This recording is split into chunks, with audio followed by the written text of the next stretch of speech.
Hello बच्चों, एक बार फिर से आपका स्वागत है फिज़िक्स क्लास में। और आज हमारा वीडियो नंबर 2 है, पार्ट 2 है इलेक्ट्रिक चार्जेस एंड फील्ड का। फर्स्ट पार्ट में जो फर्स्ट वीडियो था उसमें हमने बात करी थी बेसिक्स की। बेसिक्स में मैंने आपको बताया था इलेक्ट्रोमैग्नेटिज्म, जो कि फ़िज़िक्स की एक ब्रांच है जिसमें हम चार्जेस के साथ डील करते हैं। उसके बारे में मैंने बताया था कि इलेक्ट्रोमैग्नेटिज्म की 2 ब्रांचेज होती है जिस पे हमारा एनसीईआरटी बेस्ड है। फर्स्ट ब्रांच इलेक्ट्रोस्टैटिक और सेकंड ब्रांच इलेक्ट्रोडायनामिक्स। ठीक है, उसके बाद हमने बात करी थी चार्ज की, और चार्ज की बेसिक डेफिनेशन जो थी और उससे जुड़े हुए जितने कंसेप्ट थे वो मैंने आपको बताए थे। तो आज के वीडियो में हम बात करेंगे चार्ज की यूनिट की। ठीक है, सो टॉपिक डाल लेते हैं अपन, units of charge. Okay, units of charge. अब चार्ज की यूनिट्स की अगर अपन बात करें तो बच्चों मैं आपको बता दूं, यहाँ पर पहले मैं बात करूँगा चार्ज की एसआई यूनिट की, देन हम बात करेंगे CGS unit of charge, and then बात करेंगे other practical units of charge, other practical units of charge की। ठीक है, तो चार्जेस में भी हमारे पास 3 सेक्शन है। चलिए शुरू करते हैं। सबसे पहले फर्स्ट एसआई यूनिट। तो चार्ज की एसआई यूनिट क्या होती है, आप सबको मालूम होगा। चार्ज की एसआई यूनिट होती है बच्चों कूलाम, और कूलाम को रिप्रेजेंट किया जाता है सी से। ठीक है, कूलाम ये हमें सबको, ये जो नाम है बहुत सुना हुआ है, यूनिट के बारे में सब जानते हैं, बट ये कूलाम आया कहाँ से, चलिए उसके बारे में थोड़ा सा अपन बात कर लेते हैं। तो देखिए कूलाम होता क्या है। अगर आप थोड़ा सा फ्लैशबैक में जाए, फ्लैशबैक इन द सेंस, अगर आप क्लास 10th की बात करें तो क्लास 10th में आपको इलेक्ट्रिसिटी, करंट इलेक्ट्रिसिटी नाम से एक चैप्टर पढ़ाया जाता था। ठीक है, और वहाँ पर आपको करंट की डेफिनेशन बताई जाती थी। क्या बताई जाती थी? Rate of flow of charge, rate of flow of charge. ठीक है, इसका मतलब क्या होता है rate of flow of charge का? रेट ऑफ चार्ज का मतलब, rate of flow of charge का मतलब होता है चार्ज पर यूनिट टाइम, यानी Q/T। अगर आप यहाँ से I = Q/T लिखते हैं और मैं चार्ज यहाँ से आपको निकालना चाहूँ तो चार्ज में आप क्या करेंगे? I × T। क्या इस तरह से आप इसको रिप्रेजेंट करेंगे? ठीक है, ऐसा यूनिट ऑफ चार्ज आपने बताया होती है कूलाम। I यानी कि करंट, और करंट की यूनिट होती है एम्पियर, और टाइम का जो जैसा यूनिट होता है वो सब जानते हैं, दैट इज़ सेकेंड। सो अगर मैं कूलाम की जगह यहाँ पर एम्पियर × सेकेंड लिख दूँ तो ये भी इसकी एक एसआई यूनिट की तरह ही काम करेगा। ठीक है, बट हम यहाँ पर कूलाम को ही लेके चलेंगे। ये आपका बेसिकली जो फॉर्मूला आपने बचपन में पढ़ा है उस फॉर्मूले से रिलेट करके मैंने आपको कूलाम का मतलब बता दिया। अब आगे बढ़ते हैं, और एक और चीज़ यहाँ से आती है, जो बच्चा एनसीईआरटी क्लास 12th के लिए देख रहा है तो उसको बेसिकली डेफिनेशंस भी आनी चाहिए। जैसे कि अगर आपसे पूछ लिया जाए कि 1 कूलाम को डिफ़ाइन कीजिए, तो आप 1 कूलाम को कैसे डिफ़ाइन करेंगे? सो 1 कूलाम, अभी मैंने आपको बताया बेसिकली सी होता क्या है? एम्पियर × सेकेंड, यानी एक कूलाम क्या होगा? 1 एम्पियर × 1 सेकेंड। 1 कूलाम की जगह मैं लिख दूँ 1 एम्पियर × 1 सेकेंड। इसका मतलब क्या है? इसका मतलब ये है कि अगर मैं यहाँ पर कोई एक वायर कंसिडर करूँ, ठीक है, तो उस वायर में पर सेकंड यानी कि 1 सेकंड में अगर 1 एम्पियर करंट का फ्लो हो रहा हो, किसी वायर में अगर 1 सेकंड में 1 एम्पियर करंट का फ्लो हो रहा हो, तो वहाँ पर अमाउंट ऑफ चार्ज कितना होगा? वहाँ पर अमाउंट ऑफ चार्ज कितना होगा? वहाँ पर अमाउंट ऑफ चार्ज होगा 1 कूलाम के इक्वल। आई बात समझ में? 1 कूलाम क्या होता है? अगर किसी वायर से, किसी तार से पर सेकंड यानी 1 सेकंड में 1 एम्पियर का करंट फ्लो हो रहा हो, इसका मतलब कितना अमाउंट ऑफ चार्ज वहाँ पर फ्लो हो रहा होगा? That is equals to 1 coulomb. ठीक है बच्चों, तो ये एसआई यूनिट के बारे में हमने बात कर ली। ओके, तो एसआई यूनिट से बेसिकली आपका कूलाम है, कूलाम या फिर एम्पियर × सेकेंड, ये दोनों यूनिट्स आपको ध्यान होनी चाहिए। सेकेंड पॉइंट पे आते हैं। हमारा सेकंड पॉइंट है सीजीएस यूनिट। तो बात करते हैं सीजीएस यूनिट की। Okay, second point CGS unit. चलिए, CGS unit of charge. तो CGS यूनिट ऑफ चार्ज होता है state coulomb. CGS unit of charge होता है स्टेट कूलाम। इसको रिप्रेजेंट करते हैं हम ST लिख के और आप लगा दीजिए C। ठीक है, अब एक रिलेशन बता देता हूँ कूलाम और स्टेट कूलाम में, जो आपके न्यूमेरिकल्स में बेसिकली काम आ जाएगा। सो 1 कूलाम में होता है 3 × 10⁹ स्टेट कूलाम। ठीक है, 1 कूलाम इक्वल्स टू होता है 3 × 10⁹ स्टेट कूलाम। चलिए थर्ड पॉइंट की बात करते हैं। थर्ड पॉइंट में हमने बताया था अदर प्रैक्टिकल यूनिट्स के बारे में हम बात करेंगे। तो अदर प्रैक्टिकल यूनिट्स क्या होती है? देखिए, हर जगह हम कूलाम की जो SI यूनिट है, सॉरी चार्ज की जो SI यूनिट है कूलाम, उसको यूज़ नहीं कर सकते, क्योंकि कूलाम अपने आप में एक बहुत बड़ी यूनिट होती है। तो हम कुछ छोटी यूनिट्स को यहाँ पर इंट्रोड्यूस करते हैं। छोटी यूनिट्स क्या हो सकती है? देखिए, milli coulomb, micro coulomb, nano coulomb and pico coulomb. ठीक है, मिली, माइक्रो, नैनो, पीको, यह आपकी अदर प्रैक्टिकल यूनिट्स में आएगी।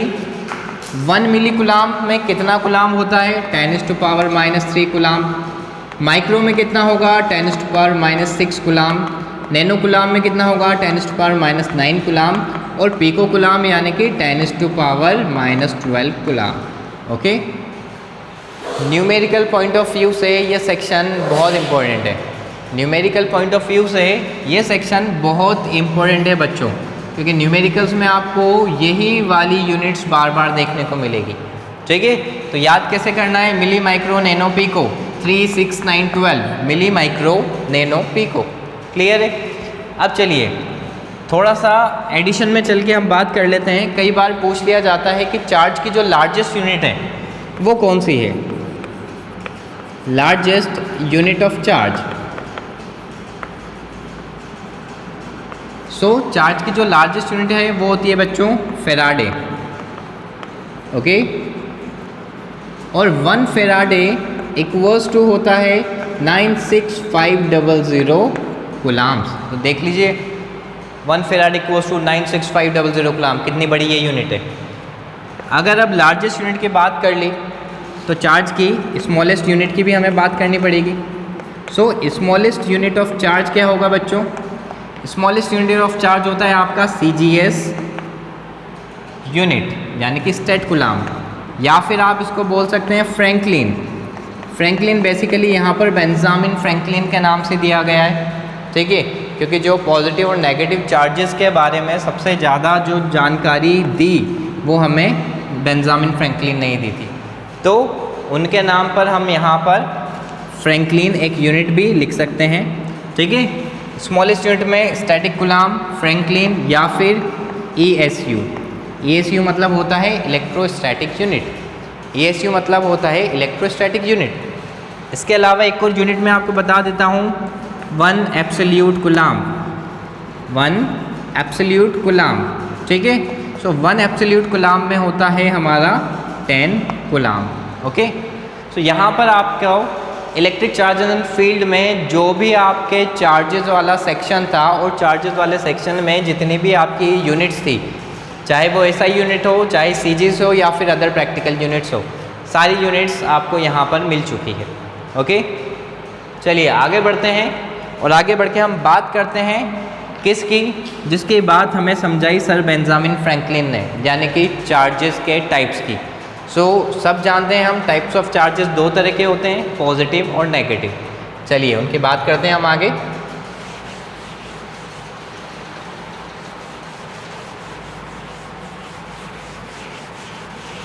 दो तरह के चार्जेस कौन कौन से? Positive charge and negative charge. ठीक है, चलिए लिखते हैं हम टाइप्स ऑफ चार्जेस। क्या होता है टाइप्स ऑफ चार्जेस? 2 तरह के सर। फर्स्ट होता है पॉजिटिव चार्ज और सेकंड होता है नेगेटिव चार्ज। फर्स्ट होता है पॉजिटिव चार्ज और सेकंड होता है नेगेटिव चार्ज।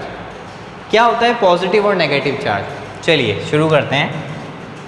मैं यहाँ पर 2 न्यूट्रल बॉडीज़ कंसिडर कर रहा हूँ बच्चों। ठीक है, neutral body A and B, ठीक है।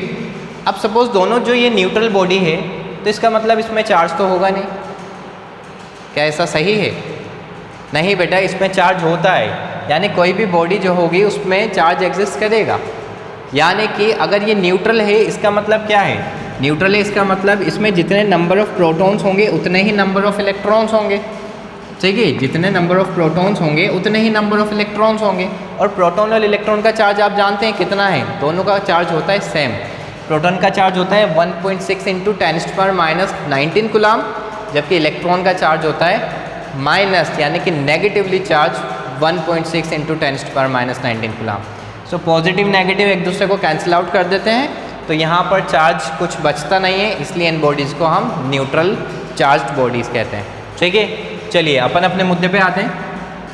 यहाँ पर मैंने कहा कि ये न्यूट्रल बॉडीज़ है, लिख देते हैं हम न्यूट्रल, और ये भी न्यूट्रल, ओके।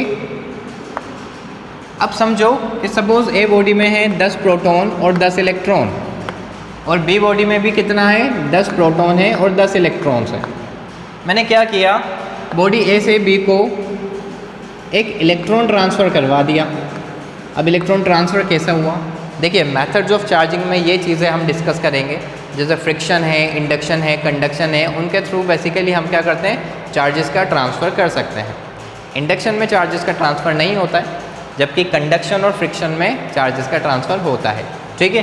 तो सपोज़ यहाँ पर या तो मैंने फ्रिक्शन करवाया या कंडक्शन करवाया, बट जो मेन पॉइंट है वो आप ये समझिए कि मैंने यहाँ पर एक चार्ज का ट्रांसफ़र किया, यानी एक इलेक्ट्रॉन का ट्रांसफ़र किया, ठीक है। यहाँ से एक इलेक्ट्रॉन इसको दे दिया, तो अब यहाँ पर बचेंगे 10 प्रोटॉन और 9 इलेक्ट्रॉन्स। यहाँ पर एक इलेक्ट्रॉन ऐड होगा तो यहाँ बचेंगे हमारे पास 10 प्रोटॉन और 11 इलेक्ट्रॉन्स, ठीक है। इनिशियल बॉडी न्यूट्रलाइज थी, तो अब क्या ये बॉडी न्यूट्रलाइज होगी? नहीं। अगर 9 इलेक्ट्रॉन्स को काटना है तो वो 9 प्रोटॉन्स काट देंगे, बट फिर भी यहाँ पर हमारे पास एक प्रोटॉन बच जाएगा, ओके। यहाँ पर भी अगर 10 प्रोटॉन को 10 इलेक्ट्रॉन काट दें तो भी आपके पास एक इलेक्ट्रॉन का चार्ज बच जाएगा। यहाँ पर एक प्रोटॉन का चार्ज बच गया और यहाँ पर एक इलेक्ट्रॉन का चार्ज बच गया।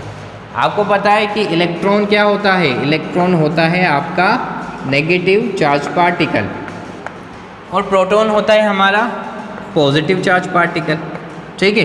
तो ये जो न्यूट्रल बॉडीज़ थी, तो न्यूट्रल बॉडीज़ में जब मैंने एक इलेक्ट्रॉन का ट्रांसफ़र किया तो ये बॉडी हो गई पॉजिटिवली चार्ज, और ये एक इलेक्ट्रॉन को गेन करके ये क्या हो गई? नेगेटिवली चार्ज बॉडी, ठीक है। यहाँ पर इसको इस तरह भी समझ सकते हैं बेटा, जो बॉडी ए है उसमें आप देखिए number of protons is greater than number of electrons, जबकि जो सेकंड बॉडी है उसमें क्या है? Number of protons is less than number of electrons, या फिर electrons is more as compare to proton, ठीक है। देखो, एक्सेस ऑफ प्रोटॉन है और डेफिशिएंसी ऑफ इलेक्ट्रॉन्स है, यानी कि पॉजिटिव चार्ज कब होगा? पॉजिटिव चार्ज तब होगा जब आपका डेफिशिएंसी ऑफ इलेक्ट्रॉन होगा किसी बॉडी में। कब होगा आपका पॉजिटिवली चार्ज बॉडी? जब डेफिशिएंसी ऑफ इलेक्ट्रॉन होगी उस बॉडी में एज कंपेयर टू प्रोटॉन्स। और कोई बॉडी नेगेटिवली चार्ज कब होगी? जब वहाँ पर एक्सेस ऑफ इलेक्ट्रॉन्स होगा। एक्सेस ऑफ इलेक्ट्रॉन होगा किससे? एज कंपेयर टू प्रोटॉन से। Excess of electron as compare to proton, ठीक है। सो अब आपसे कोई पूछे कि पॉजिटिव चार्ज को डिफाइन करो, तो आप कैसे डिफाइन करोगे? कि सर पॉजिटिव चार्ज में जो नंबर ऑफ प्रोटॉन्स होते हैं वो ग्रेटर देन होंगे नंबर ऑफ इलेक्ट्रॉन से, पहला पॉइंट। दूसरा कि sir positively charge body are those bodies in which deficiency of electrons as compare to protons, ठीक है। पॉजिटिवली चार्ज बॉडी क्या होगी? वो बॉडीज होगी जिसमें कि डेफिशिएंसी ऑफ इलेक्ट्रॉन्स होगी एज कंपेयर टू प्रोटॉन्स। बात करते हैं नेगेटिवली चार्ज बॉडी की, तो नेगेटिव चार्ज बॉडी में आप बता सकते हैं कि सर एक्सेस ऑफ इलेक्ट्रॉन्स होगा एज कंपेयर टू प्रोटॉन। बहुत सिंपल है, पॉजिटिव और नेगेटिव चार्ज। तो कैसे आता है पॉजिटिव चार्ज और कैसे आता है नेगेटिव चार्ज? यानी कोई बॉडी अगर यहाँ से क्या करेगी? इलेक्ट्रॉन का ट्रांसफ़र करती है, और as compare to proton electron की डेफिशिएंसी होती है, तो उस बॉडी पे आ जाता है पॉजिटिवली चार्ज। और अगर दूसरी बॉडी में क्या होता है? इलेक्ट्रॉन एक्सेस में हो जाता है एज़ कंपेयर टू प्रोटॉन, तो वहाँ पर क्या होगा? वहाँ पर बॉडी हो जाती है नेगेटिवली चार्ज्ड। क्लियर है बेटा? सो आई होप यहाँ पर टाइप्स ऑफ चार्जेस आपको बहुत क्लियर हो गए होंगे। ठीक, अब देखिए टाइप्स ऑफ चार्जेस के बाद एक छोटा सा टॉपिक और बच जाता है हमारे पास। ठीक है, वो टॉपिक क्या है मैं इसी से लिंक करके आपको बताता हूँ। देखिएगा सर, आपने यहाँ पर एक इलेक्ट्रॉन का ट्रांसफ़र किया, क्या आप यहाँ पर आधे इलेक्ट्रॉन का ट्रांसफ़र कर सकते थे? तो मैं कहूँगा नहीं बेटा, मैं यहाँ पर आधे इलेक्ट्रॉन का ट्रांसफ़र नहीं कर सकता था। क्यों? क्योंकि जो यूनिवर्स में minimum amount of charge exist करता है वो चार्ज कहलाता है 1 इलेक्ट्रॉन का चार्ज, और उसको हम बोलते हैं इलेक्ट्रॉनिक चार्ज। ठीक है, यहीं पे कहीं आप छोटा सा टॉपिक डाल लीजिए इलेक्ट्रॉनिक चार्ज के नाम से, केवल इसका डेफिनेशन है बच्चों और कुछ नहीं है। ठीक है, इलेक्ट्रॉनिक चार्ज क्या होगा? इलेक्ट्रॉनिक चार्ज होगा आपका basically minimum amount of charge. लिख देता हूँ मैं यहाँ पर, this is the minimum amount of charge that exist in nature, that exist in nature. ठीक है, यानी इलेक्ट्रॉनिक चार्ज क्या है sir? Minimum amount of charge, और मिनिमम अमाउंट ऑफ चार्ज क्या है? चार्ज